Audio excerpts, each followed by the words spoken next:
Bonjour tout le monde, bienvenue à ce nouvel épisode de TAW 2016 édition de WWF 1988. On va y aller avec notre pay-per-view pour cet épisode-ci. Là, je suis vraiment beaucoup d'épisodes en avance enregistrés puis que j'ai pas mis en ligne encore. Donc, ça se peut que je me calme là, après ça puis qu'il faut que je fasse moins de temps en ce moment. Donc, ça joue. Mais, on va y aller avec notre pay-per-view. Pour notre épisode, on va regarder ce qui s'est passé lors de notre dernier épisode. Cependant, on a fini ça à Wrestling Challenge où le Shadowhound, le nouveau nom de nos champions par équipe, de Davey Boy Smith et du Dynamite Kid ont battu le Big Boss Man et Rick Steiner pour garder les titres par équipe. Tom Zenk a battu Ron Bass et Paul Roma a battu Iron Mike Sharp. C'était dans le C+, on était en Angleterre pour ce combat-là. Superstars of Wrestling a fait un B+, avec Bret Hart qui a battu Brutus Beefcake dans le main event. Jake Roberts et l'Undertaker ont battu Danny Spivey et El Dandy. Et Boss Hire a battu Butch Reed. Primetime Wrestling a fait un B+. Roddy Piper a battu Haku et Nikolai Volkov dans le main event. Coco Beware et Hulk Hogan ont battu les Rougeaux. Sting a battu Jeff Jarrett. Les Funks ont battu le Big Boys Club. Et Harley Race a battu Jim Powers dans le opener. Donc, nos champions avant le pay-per-view. Intercontinental, le champion est Arn Anderson, le champion du monde. Et Randy Savage avec un prestige de B+, et 9 défenses de titre. Et les champions par équipe, le Shadowhound, prestige de B et 5 défenses de titre. Donc, voilà. On a quand même une grosse carte. J'ai déjà dit la carte lors du dernier épisode, fait que je ne vais pas la répéter. Puis surtout, j'ai toujours peur de redire des surprises que je voulais me garder pour le show. Donc, on va se rendre jusqu'au pay-per-view, puis on va se voir après. À tantôt, tout le monde. Ok, là on va mettre notre compagnie. Il va falloir regarder après l'épisode pour avoir des... J'ai juste mis des États-Unis pour mes pay-per-view, mais peut-être que je pourrais mettre d'autres pays en fait. Ok, Steamboat donne des trucs de Babyface à Samuel State, des trucs de Babyface au Brooklyn Brawler. Et Harley Race donne des trucs de psychologie à Jeff Jarrett. C'est merveilleux. Peut-on demander mieux? Non. Telle est ma réponse. Ok. Bon, tiens, Shawn Michaels. On va essayer de trouver un buddy. J'y vais quand même pas mal au hasard, là. Nikolai Volkov. Non. Ça matche pas. Donc, ok. On va y aller avec notre pay-per-view. Je book ça. On se voit après. À tantôt, tout le monde. Ok, on commence ça avec un combat en pre-show entre Mike Davis et Dean Malenko. Comme toujours, hein, je utilise les pre-shows pour un peu vous annoncer des lutteurs qui n'ont pas été dans le pay-per-view mais qui vont l'être le mois prochain. Mike Davis en est un qu'on a depuis un certain temps. On n'a rien fait avec. Les stats sont pas incroyables, mais on a un gars qui peut faire du acting, qui peut être utilisé dans des segments. Mike Davis, dans les années 80, il était dans l'espèce de clan occulte de Kevin Sullivan, puis c'était un des bons éléments de ce groupe-là. Donc, je me dis, on va essayer quelque chose. Même si c'est un petit rôle, on va essayer de trouver quelque chose pour Mike Davis le mois prochain. Il va ici battre Dean Malenko avec un abdominal stretch à 4 minutes 46 dans un combat correct, performance de D+, pour sa part. Les Young Stallions affrontent Mick Foley et le Brooklyn Brawler. Les Young Stallions ont été des champions par équipe corrects, pas flamboyants, mais corrects. On va essayer de leur trouver quelque chose pour le mois prochain, parce que depuis la perte de leur titre, pas qu'ils tournent en rond, mais tu vois, là, ce mois-ci, on s'en est pas servi. Ils peuvent servir. Je pense que dans le cas de Paul Roma, il est trop haut dans la carte pour ce qu'il amène en termes de performance. Fait que peut-être que ça pourrait être pour essayer de monter une autre équipe qu'on pourrait les utiliser. Haha! Mais ils vont battre Mick Foley et le Brooklyn Brawler dans un bon combat de C+. Ensuite, Tom McGee affronte Haku. Haku, depuis la perte du titre, hein, on l'a presque pas vu. Donc, je vais essayer de le ramener un peu dans la danse à partir du mois prochain. Il va battre ici Tom McGee avec une belle performance. Et le dernier combat de pre-show, c'est une bataille royale de 25 lutteurs. Il y en a beaucoup. Allons-nous tous les nommer? Non. Mais dans le fond, les deux lutteurs qui n'ont pas été utilisés du tout dans le show, c'est Mike Sharp puis Rocco Rock. Les autres ont tous été utilisés.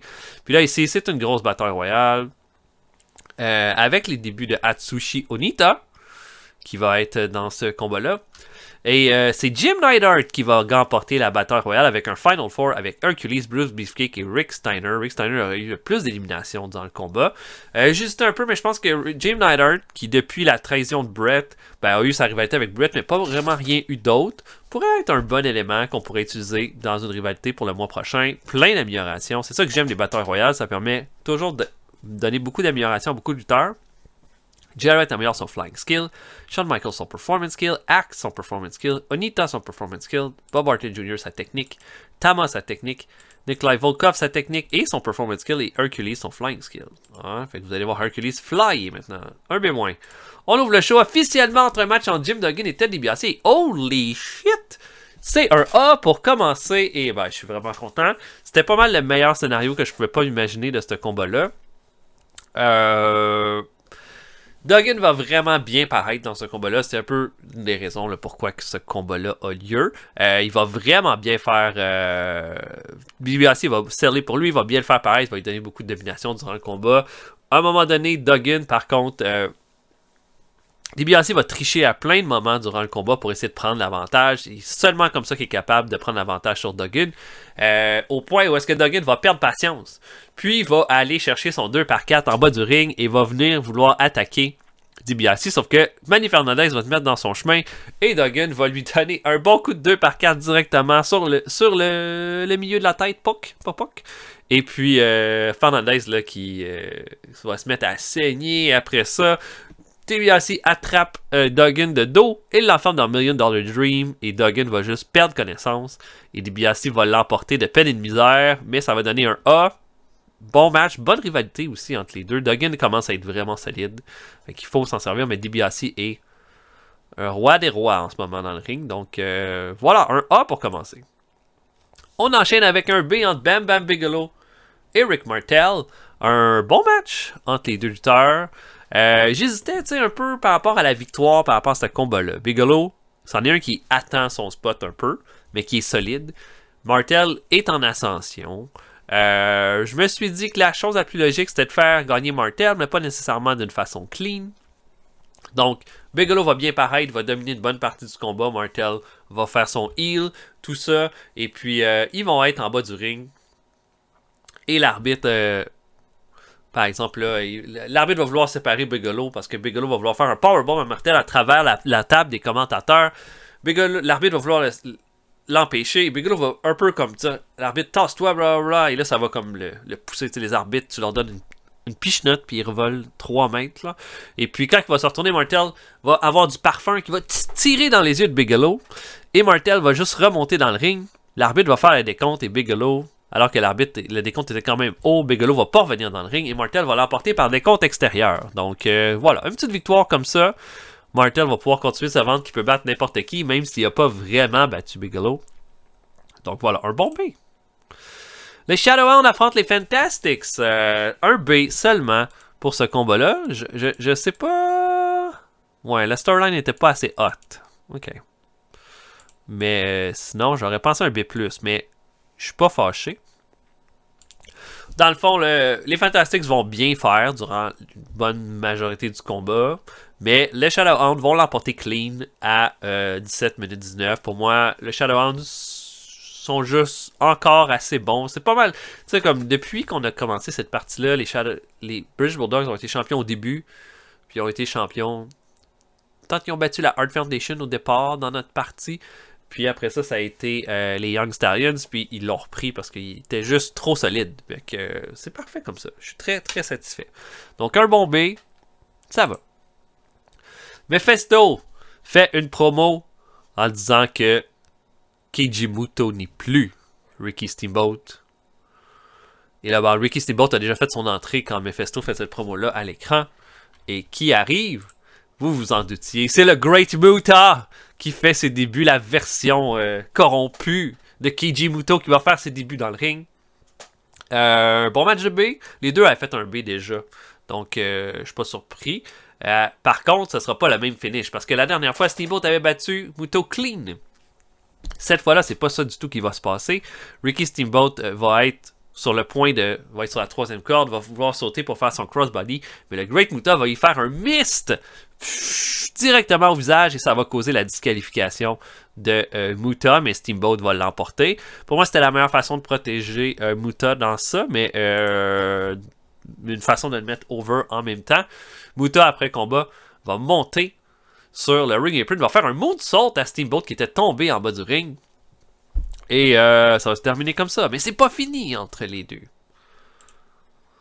Don Muraco affronte Stan Hansen ensuite. Bon, là, celui-là, c'est celui-là qui va peut-être faire le plus mal. Bon, j'aime beaucoup Muraco dans cette partie-là, mais on s'entend qu'il est vieillissant.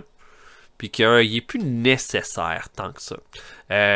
Donc j'ai dit, ben, c'est Stan Hansen qui va l'emporter. Parce qu'Hansen est en montée, nouvelle acquisition, tout ça. Mais Muraco voulait pas perdre contre Hansen. Donc il a fallu que je fasse un keep strong. Mais même à ça, il voulait pas perdre. Donc peut-être son moral va vraiment pas être bon. Mais au final, Hansen l'emporte clean sur Muraco avec sa lariato à 14 minutes 58. Pour moi, c'était le combat le plus logique. Si Hansen est en montée, il faut s'en servir de cette façon-là. Et Hansen va l'emporter. Hulk Hogan et Coco Beware contre Greg Valentine et Hardy Race me fait un A. Mais je m'attendais pas à un A, je m'attendais à un B+, mais je suis vraiment content du résultat. Pour moi, cette rivalité-là, c'est pour vraiment démarrer Hardy Race contre Hulk Hogan. Et puis, ben, qu'est-ce qui va se passer au final? C'est que Hardy Race va faire un pile driver à Coco Beware à 15 minutes 42 pour la victoire. Hulk Hogan va vouloir faire le pin, mais Greg Valentine va retenir sa jambe. Et Hardy Race, pendant qu'Hogan regarde, va faire un deuxième pile driver à Coco Beware et va faire le pin ensuite. Et là, après ça, il va quitter le ring. Vraiment une question de le fâcher. Et puis, ça va se terminer là-dessus. Ça va continuer, je pense, de belle façon. Mais Hardy Race est tellement un bon lutteur à avoir en ce moment. Je pense qu'un combat avec Hogan, ça va être quelque chose. Une promo de Piper qui nous fait un B+. Vous l'imaginez, il est en train de péter les plombs en disant qu'il va enfin avoir sa chance de détruire Savage partout dans l'aréna. Il est bien content. A+, tout le monde aime ça. Tout le monde aime Piper. Big Boss Man contre Lanny Savage ensuite. Les deux ont une bonne chimie ensemble. C'est une belle surprise. Parce que je m'attendais pas à grand chose de ce combat-là. C'est le combat que j'ai mis comme storytelling du show. Mais un B, c'est la meilleure note que je pouvais pas demander. Fait que c'est vraiment plus. Le Bossman est tellement en montée en ce moment que c'était pas question que Lanny Savage gagne. Mais pour Lanny, on lui a donné de l'exposition, des victoires. On lui a donné du temps d'antenne. C'est ça qu'il faut avoir avec lui. Mais Bossman va l'emporter avec un Bubba Slam à 14 minutes 7 pour terminer le combat. Pour le Bossman, qu'est-ce qu'il attend? Je sais pas. Les Funks affrontent le French Quake, qui est un bon match de B entre les deux équipes. C'est un peu un test aussi pour Earthquake et Dino Bravo. Pour moi, il n'était pas question que le French Quake gagne ce combat-là parce qu'ils sont encore en montée. Mais clairement, on va faire quelque chose avec eux. Ils sont quand même solides. Mais c'est les Funks qui vont l'emporter quand Dory Funk va enfermer Dino Bravo dans un Texas Cloverleaf pour la victoire. Dino Bravo va abandonner. Les Funks... bonne chance que ce soit contre les Shadowhound à partir du mois prochain. Dory Funk améliore son performance skill. Les Funks ont été tellement solides depuis qu'on les a, puis on les a construits comme extrêmement forts. Donc, on va continuer comme ça.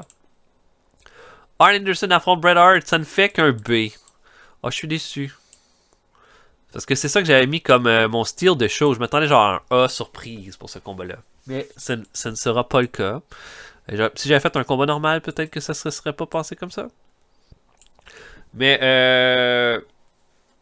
dans le fond, Anderson et Bret Hart vont faire un beau combat, bien clean jusqu'à une certaine partie, puis à un moment donné, Anderson va être en bas du ring et Leon White va arriver au ring. Et avant que Leon White puisse attaquer Anderson, Bret va dire « C'est à moi ce combat-là, je vais l'emporter tout seul. Tu peux retourner en coulisses. » Tout ça. Et Leon White va s'en retourner, il comprend pas trop. Elle va avoir donné l'avantage à Anderson, puis au final... ils vont s'échanger les pins, les near fall, et Bret va réussir à enfermer Anderson dans un sharpshooter, et Anderson n'a pas le choix d'abandonner. Le règne d'Anderson a été fait sans aucune défense de titre, et il perd après un mois. Il est dévasté après le combat, et Bret, lui, heureux comme un roi, devient notre nouveau champion intercontinental. Je pense que c'était logique. On aurait pu allonger le règne d'Arn Anderson. Je pense qu'il va peut-être le regagner éventuellement, mais... pour moi, Bret, c'était un de nos beaux projets, puis un de nos meilleurs lutteurs en ascension. Il fallait que je lui donne le titre intercontinental. Donc, voilà.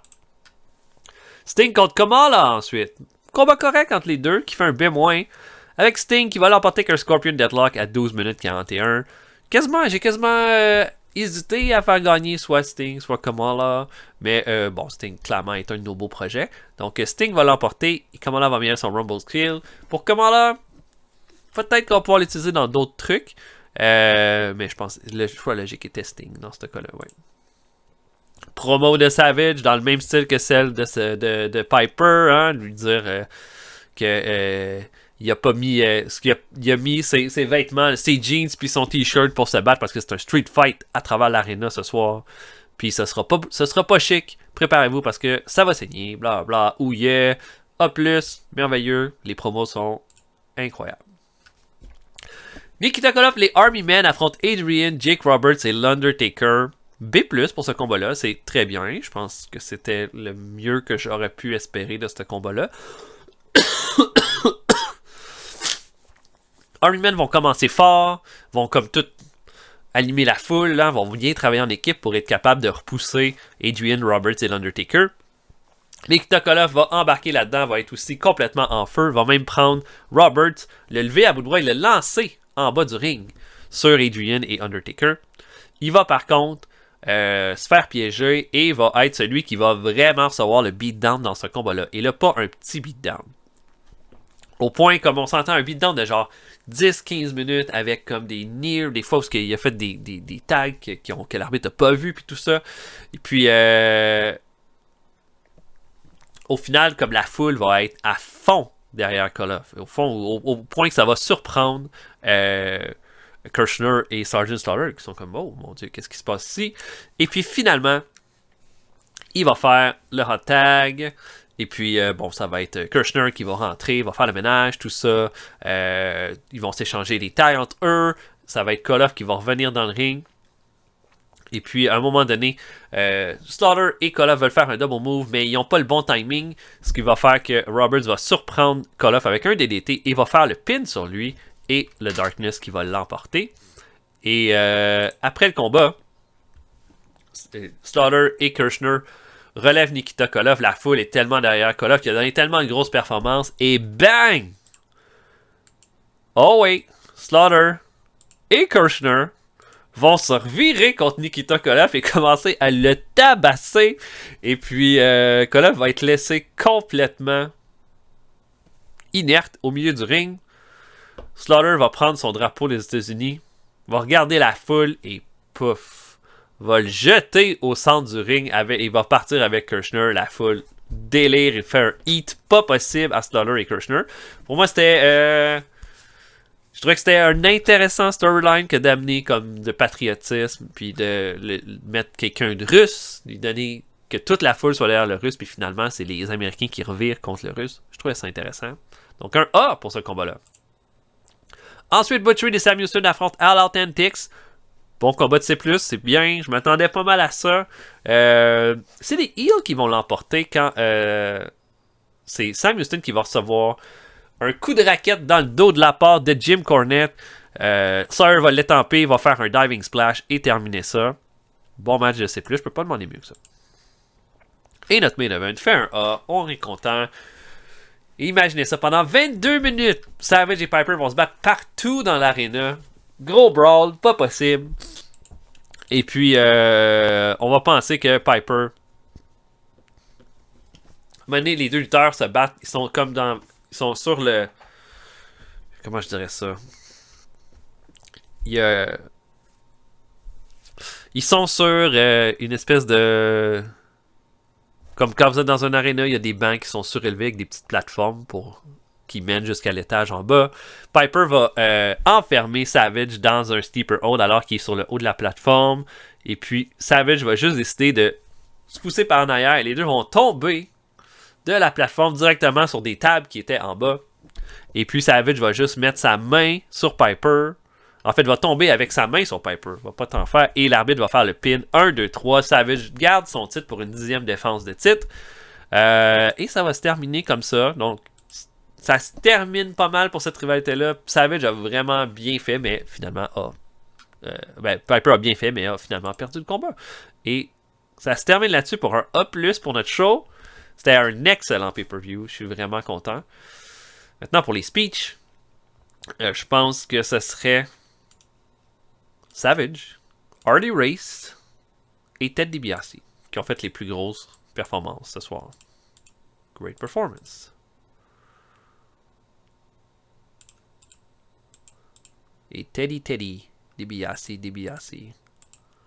Vraiment content d'avoir commencé le show avec un A de la part de DiBiase. Ça, c'est précieux pour moi. OK.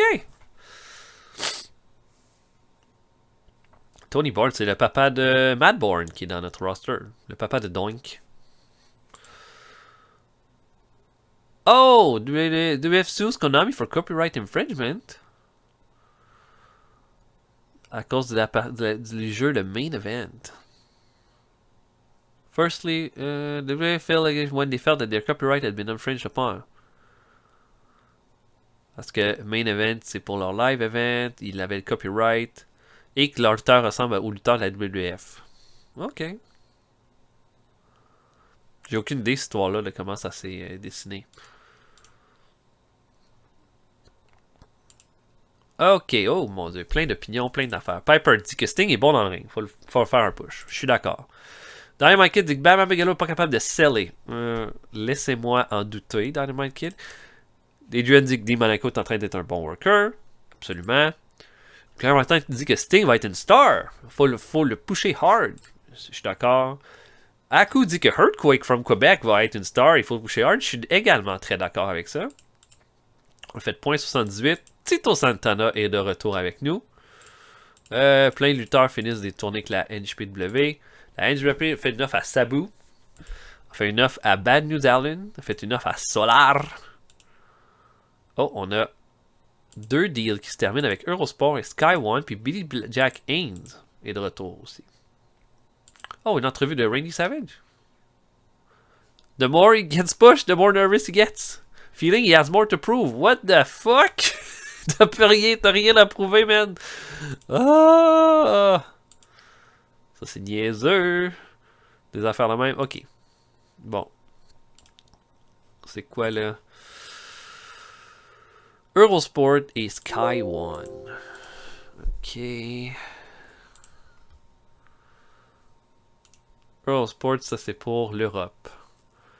Sky One, c'est pour les îles British. Ok. Bon, on va regarder si on peut pas avoir mieux. Europe.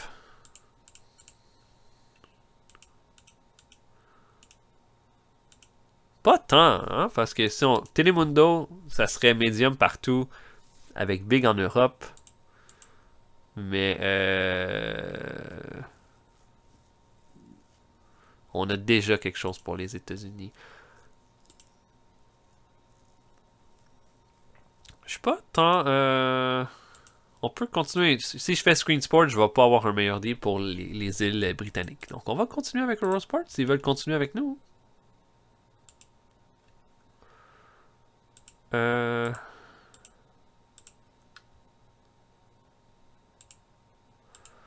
veulent pas... Qu'est-ce qu'ils veulent me donner comme time slot? C'est quoi que j'ai déjà?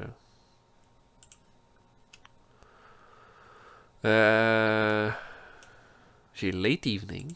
Ils veulent pas me donner late evening. Fait chier, ok. Sky One. Eurosport, negotiate. Ça pour 2 ans. On bouge, on changera rien. Bon, Eurosport, par contre, j'imagine qu'on peut changer quelque chose.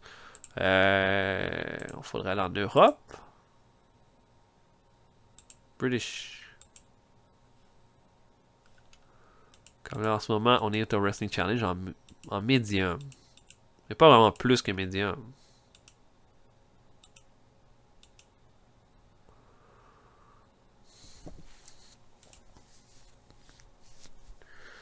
Bon, on va rien changer. Donne rien. Tout va bien. Quand ça va bien. C'est un de ces matins. Ils veulent pas m'offrir du prime time. Evening. Un année. Alright. Bon, Tito retourne dans le roster. Mid Carter. Je pense que c'est parfait pour lui aussi. Bon, des gars qui ont des problèmes de morale. Don Morocco est annoyed. Mais il continue de lutter. Ok, ok, ok, ok.